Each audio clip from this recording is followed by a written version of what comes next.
Shadows of the Past by the OwtCast. Life was good in the new changeling hive. A tyrant had been defeated and chased away, and a new leader, caring and kind, had taken her place, bringing prosperity and joy like no changeling had ever thought possible in the old era. Even Pharynx had to admit that the new ways were growing on him, even if it had taken a couple of months of resistance and petty rebellion, fueled by the feeling of uselessness upon the disbanding of the hive's army. But Thorax and Pharynx had found common language in the end, settling their disputes and discovering an unexpected strength in their newfound unity, and Pharynx had found his purpose again as the leader of the re-established defense forces.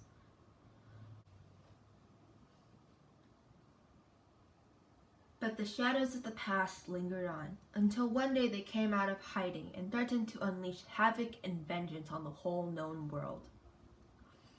It had been Ocellus who had brought news of Chrysalis's devastation of Equestria. The hive listened in dread and disbelief as she recounted the tyrant's return and the untold power she wielded, and warned the impending disaster that the fallen queen had bent on unleashing. And when Ocellus begged her fellow changelings to help the ponies, Pharynx could see a fire ignite in his brother's eyes, a fire of friendship and love, not a trace of vindictive hatred such as undoubtedly filled Chrysalis's heart. Ponies were Thorax's friends, changelings' friends, and no way would Thorax allow them to suffer if he could help it. Thorax didn't even have to say it. Pharynx and the other changelings alike knew that they were going to march into battle. Help was coming, whether or not the ponies had asked for it. Pharynx looked at the changelings gathered around Thorax's throne.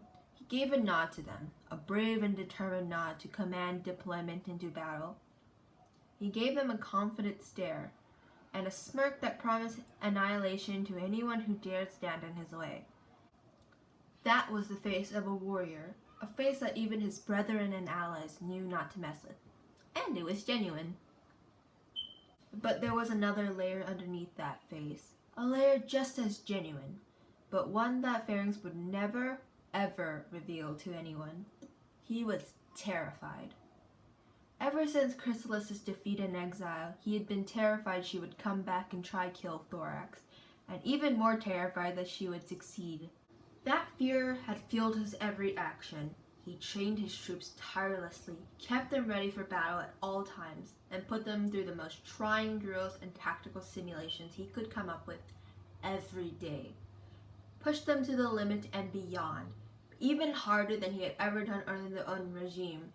He had done everything in his power to ensure that, if any threat were to even think of showing up, they would be ready. And now the day had come when all that effort and hard work would be put to the test. Was it going to be enough? Pharynx dreaded the answer, even though he had done his best and then some. For the first time in his life, he flew into battle with heavy knots in his stomach. He might have preferred for Thorax to remain in the hive, but he had known better than to attempt to persuade him, because for the first time in his life, Thorax wanted to go into battle. His friends were endangered, and he flew with righteous determination at Pharynx's side. He was going to help them, and not even a force stronger than 1,000 rampaging discords combined would hold him back. And it was just as well, Pharynx realized. If the changeling army failed, it wouldn't matter where Thorax was. Chrysalis would find him sooner or later.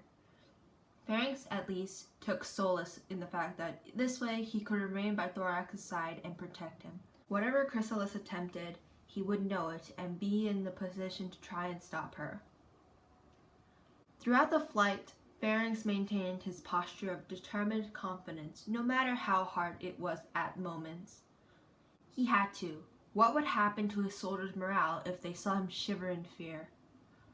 How would they win the battle if their commander didn't seem to think they could? Inwardly, he prayed to destiny and harmony and whatever other magical or natural forces was listening to. But inwardly, he prayed to destiny and harmony and whatever other magical or natural force was listening, to shower them with good fortune and bring them success. Please, he begged silently, do your worst to me if you have to. Kill me in the most painful and humiliating way possible if that's what it takes. But don't make Thorax pay the price.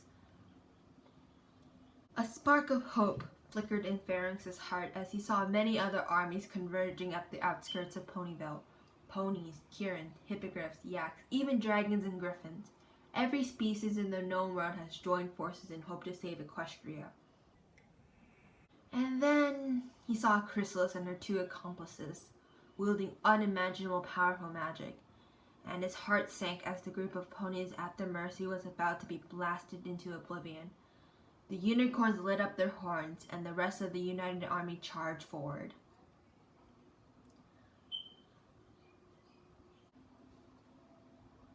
Standing in front of the petrified trio, Pharynx couldn't believe how quickly the confrontation had ended. And ended it had. Chrysalis, Tirac, and Kozugo were now turned to stone for the rest of eternity, unable to do more harm to anyone. All around him, the valley was filled with creatures who had participated in the battle. Some of them were getting their injuries tended, some were catching their breaths, but the overwhelming majority was celebrating the victory. Princess Twilight had allowed it, though she postponed her coronation until the damages caused by the incident could be repaired. She saw no reason why all her allies and friends couldn't rejoice at the salvation of their world. She left with her friends and other Alicorn princesses, presumably to assess the damages to Canterlot and organize repairs. And Discord had evaporated around the same time, having come to the conclusion that he overstayed his welcome.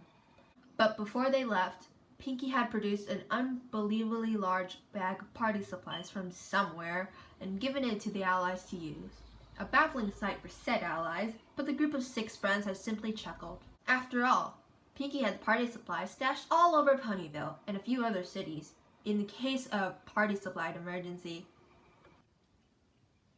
So staring at the villains turned to stone, now decorated with Pinkie's balloons and ribbons, a fate they would have enjoyed even less than being imprisoned in stone together forever, as Discord would put it, Pharynx struggled to wrap his head around how everything had turned out. So staring at the villains turned to stone, now decorated with Pinkie's balloons and ribbons, a fate they would have enjoyed even less than being imprisoned in stone together forever, as Discord would put it, Pharynx struggled to wrap his head around how everything had turned out. He'd been prepared to unleash his deepest wrath, to create unthinkable bloodshed, to do whatever would have been necessary to stop Chrysalis and the other two. And all along, though brute force had helped initially, it had been love and unity that had united and overwhelmed the darkness and saved the world. And, Pharynx had to admit, it was glorious. A sound of hoofsteps treaded towards him, snapping him out of his trance. He turned at the newcomer, who had interrupted his reverie. There stood Thorax, smiling blissfully at his beloved brother. "Are you all right?" Thorax asked, his smile dropping as he saw a dark shadow in Pharynx's eyes. At the sound of the innocent question, something snapped in Pharynx as the full implication of what had happened finally sank in. And the intense wave of relief washed over him as he realized his greatest fear would never become reality.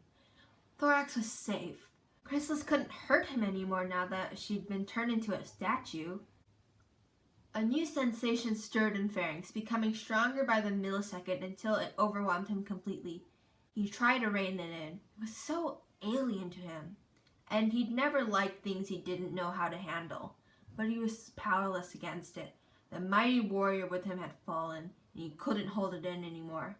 He wrapped his brother in a tight hug, as if it were the last time, rivers of burning tears streaming down his face. And he let them. He could be tough again tomorrow. "I am so glad you're safe, Thorax," he whispered through the tears.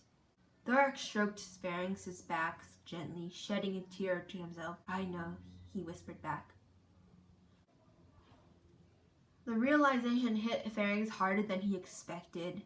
Though he never wanted to burden him with his worries, he knew now that Thorax understood. He had known all along, and he'd given Pharynx all the space he needed to keep refusing to talk about it, because he'd known that Pharynx hadn't wanted him to suffer more pain and worry after everything he'd been through in life.